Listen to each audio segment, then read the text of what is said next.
Very sinful draft. How do you lay it out as far as early game steps into the mid game here? So the really confusing thing is you just have 3 really good lanes right now for Fly. You have Renekton, who's going to be suffering by himself. Trundle has far in the series.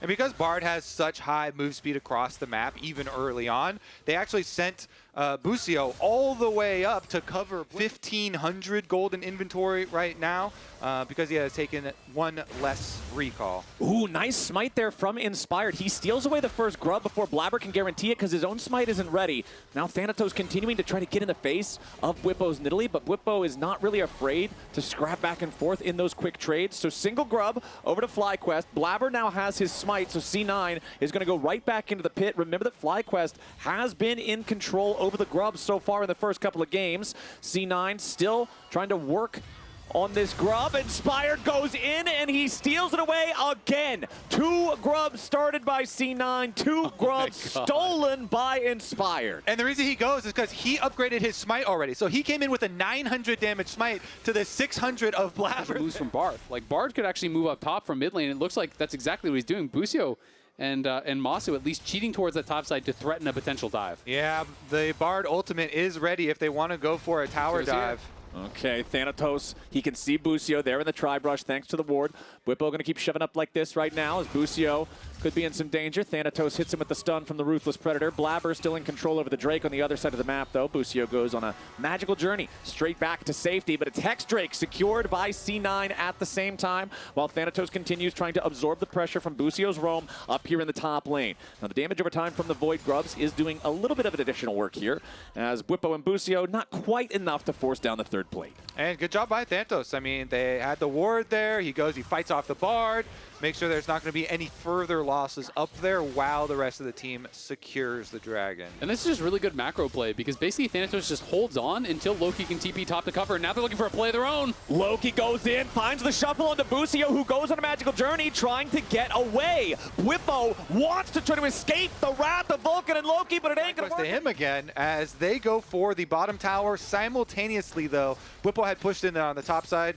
Loki was trying to get there, and it is going to be the tower here. You can see nobody's moving up to try to contest this. They know that C9 just have better control over the river, and they earn themselves the objective. I mean, it's going to be so Make close. these plays happen, force out these summoner spells, and now with Blabber right behind him, you've got Azir and Trundle. You will tear through a turret. There is nobody from Cloud9 nearby, so for as much as we were hoping to see some big battle, some big scrap over the feats, we're not going to get it after all. It's just Inspired. See if he could actually wrap around, but he got too close to the wall and did end up banging into it. Because sometimes when you are driving it against a Bard, you can actually just kind of dodge the tower and turn and delay. If you Mind game him. The driving, exactly. And try to delay that hit. Of course, was not able to do so. And so they negate that. Okay, Thanatos versus Bwipo up here in the top lane is not going Bwipo's way as Thanatos with the dominus just slices and dices him down. Thanatos with a solo kill while the rest of C9 is taking the tier 2 turret over in mid lane. It's kills, it's objective, it's everything. There's no Cassio or anything to really help with the DPS. As C9 once again, remember, last time the red buff spawned for FlyQuest, Blabber was in there. Now he's in there yet again. He's going to be juggled back though. A seismic shove knocks him down. Blabber got the red, but now he's dead. Vulcan tries to escape, but Bwipo locks him up. Vulcan falls next, and FlyQuest have already found 2 kills. Sven has to flash the Tempered Fate just to get away, and now you've got the Kai'Sa and the Azir both trying to escape, but Bwipo's ready to cut him off. Now Sundisk might give C9 an opportunity for an outplay here, but again it's Inspired with the tackle into the wall. Loki tries to get something back, but he dashes over the unraveled earth. Everybody on C9 is just dropping like flies. Now Thanatos at least is towards the FlyQuest base. He's working on trying to knock down this tier 3 turret in the mid lane, but man, C9 just tossed away the entire lead. Yeah, that is crazy. They invade for this red buff, and they just 100 to 0 CC Blabber. He can't even get the ultimate off for the healing. He can't get a flash off. They lose all of those kills. 4 kills plus the Otacon out of nowhere. And FlyQuest has been so good at punishing any overstep from Cloud9. it wasn't really an invade they needed to go for whatsoever, but they wanted to do it, and FlyQuest are there to punish. Exactly. So if Whippo gets chunk on him, it's going to stick, and Thanatos is going to be taking some damage here. He's down to about half. Quad's already riding in on the Weaver's wall. Thanatos down to 1/3 HP. C9 scattering, trying to escape. Loki teleports back in to join up with the rest of the team. C9's top laner is injured, but everybody else is fine. Nice catch from Vulcan onto Whippo, but it's not nice enough. Now Vulcan's in some danger, flashing away from the seismic shove to keep himself alive. FlyQuest with some damage on the health bars of their frontliners, though. Whippo and Inspired both taking some damage as Thanatos tries to disengage further. The solo laners for C9 also hurting as FlyQuest have managed to take control over the bot side river. They will earn themselves this Drake. That is sole point for FlyQuest. Yeah, C9 did a good job of actually controlling that tri-brush. They landed that initial hook. They went in, looked like they were going to be able to put on a lot of... That being said, gold-wise, item-wise, Cloud9 still absolutely fine here. It is just the individual lead there for Masu. FlyQuest involved in some way, shape, or form as they continue pushing down mid lane. Tier 1 turret under pressure now as Baron has at least spawned. FlyQuest now moving into the C9. Both of those big carries for C9, they have to have a good moment here. Quad is on the side looking for a good angle for the ulti. He goes in with Weaver's wall. Loki tries to shovel him back, but now he's behind enemy lines. Busio here at the very front, gonna buy a little bit of extra time with the Tempered Fates. Blabber's caught up in it as well, but Busio is first to die. FlyQuest are about to lose their mid laner too. Inspired barely gets away off to the side, and C9 find a massive engage angle. Loki steps up huge. He just goes in as soon as the Talia wall cuts them off, and he escapes with his life. He can get back out there. They're going to start the dragon. They want to deny this, but FlyQuest keeping some pressure with Busio and Masu. It's Busio and Masu, but Inspired had to go all the way back to the base because the Poppy was so hurt. Now Whippo flashing back over the wall, trying to stay safe here. Blabber and the rest of C9 are very low on HP. Masu is low on mana. Whippo is almost completely Inspired still making his way down towards the fight as Sven flies over the killer instinct, and Masu is down. Sven stays alive. A double kill for the Kaisa as Vulcan locks up Inspired and C9 locks up the dragon. That area.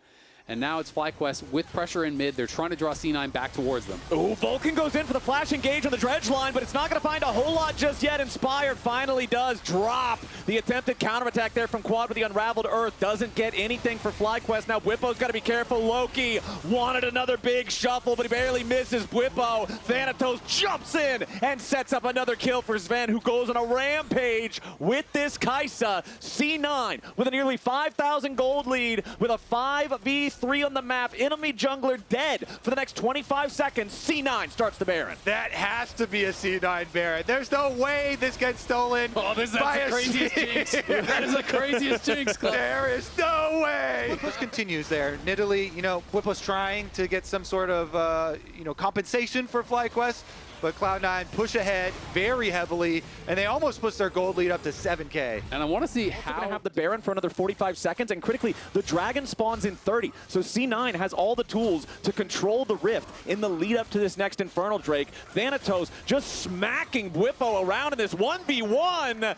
Made him look like a minion. Plus 300 for Thanatos on the solo kill. Yeah, it's now looking like more of a mosquito over there than an actual cat, and they go for the engage. Vulcan again with a nice engage on Inspired. If the enemy jungler dies, that Drake is completely free. Now you've got Thanatos teleporting in. He's going to go ahead and start pushing the bottom lane wave out as well. This is what I was mentioning earlier. You've got this Baron for a little bit longer than the Dragon timer, so you get to use that Baron upgrade to get those last couple of waves shoved out. Make it so FlyQuest can't answer. It is a little bit of extra distance to set up for one of these E's to find the engage on somebody. Now again, it's Vulcan leading the way. The Tempered Fate locks up everybody on FlyQuest. They got to be a little bit more careful than this. Masu's about to die at the very start of the fight. Thanatos into the back line yet again as Quad will fall. Masu will go with them, and Whippo's about to be number 4. Only Busio left alive. C9 rises to the occasion in game number 3. It's a 5v Bard in the base, and Bard doesn't win nose. C9 will take out the first Nexus turret. They'll move right on to the second. They'll try to pad the stats a little bit further as Vulcan goes fishing and lands another one. Ladies and gentlemen, we're going to game 4. Put those brooms away. No sweep will be had.